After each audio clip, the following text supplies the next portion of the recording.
అవసరమయ్యే బిల్లులు ప్రవేశపెడుతుంటే బీఆర్ఎస్ నేతలు ప్రవర్తించిన తీరు బాగోలేదన్నారు ప్రభుత్వ విప్ ఎన్ఎం శ్రీనివాసరెడ్డి. ప్రభుత్వంపై చేసే ఆరోపణలో నిజం లేకే అసెంబ్లీ నుంచి పారిపోయారని అన్నారు. తమ అవినీతిని కప్పుపుచ్చుకునేందుకు బీఆర్ఎస్ డైవర్షన్ పాలిటిక్స్ చేస్తుందన్నారు. 10 ఏళ్లలో బీఆర్ఎస్ అక్రమాలను వెలికి తీస్తామని చెప్పడం కాంగ్రెస్ ప్రభుత్వ చిత్తశుద్ధికి నిదర్శనమన్నారు.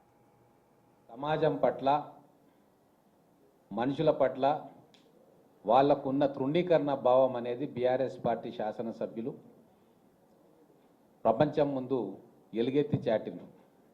ఎటువంటి బిల్స్ అంటే తల్లిదండ్రుల పట్ల ఉద్యోగం చేస్తున్న పిల్లలకు తల్లిదండ్రులను బాధ్యతగా చూసుకోవాలని చెప్పి వాళ్ళ జీతంలో కూడా కోత విధించి ఆ తల్లిదండ్రులకు ఇవ్వాలి అని చెప్పి ఒక ఆలోచన చేసి ఎక్కడ కూడా చేపట్టని ఆ బిల్లుని మనం శాసనసభలో ప్రవేశపెట్టుకున్నాం.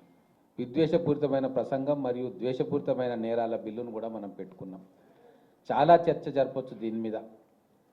ప్రభుత్వం పక్షాన, ప్రజల పక్షాన, ప్రతిపక్షం వాళ్ళ వాయిస్ను వినిపించి ఒక అర్థవంతమైన చర్చకు శ్రీకారం చుట్టే ఈ బిల్లును దానికి కూడా వాళ్ళు సభలో లేకుండా పోవడం. కేటీఆర్ గారు ఏమంటారు, మూసీ రిజువనేషన్ ప్రాజెక్టు చేపట్టంగానే 1,15,000 కోట్ల రూపాయల అవినీతి జరుగుతుంది, స్కామ్ అని చెప్పి మాట్లాడుతుంది. ఉన్న డిపిఆర్ఏ 6,500 నుంచి 7,000 కోట్లకు వస్తుంది ఫస్ట్ ఫేజ్ అని సాక్షాత్ ముఖ్యమంత్రి గారు కూడా చెప్పడం జరిగింది.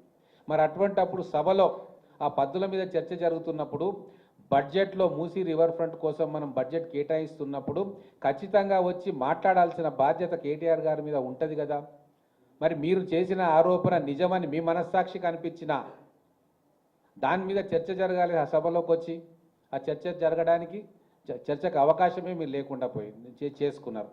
ఇది ప్రజల పట్ల కానీ శాసన వ్యవస్థ మీద కానీ మీకున్న చిన్న చూపు కానీ వివక్ష కానీ కారణం కాదా?